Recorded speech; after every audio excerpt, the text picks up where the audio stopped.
Mummy ఈరోజు lunch ఏంటి? Sai, daddy నీకోసం మోతీచూర్ లడ్డు తీసుకొచ్చాడు.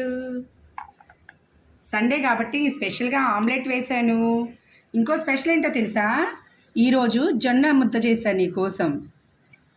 దానిలోకి కమ్మగా నెయ్యి వేసుకొని సరే ఎలా ఉంటుందంటే చాలా టేస్ట్గా ఉంటుంది. మా నాయనమ్మల కాలం వంట అనమాట ఇది. ఇలా సాంబారు వేసుకొని తింటే ఉంటుంది. అద్దరిపోయి నువ్వే చెప్తావు. తర్వాత దీనిలోకి ఫిష్ వేపుడు,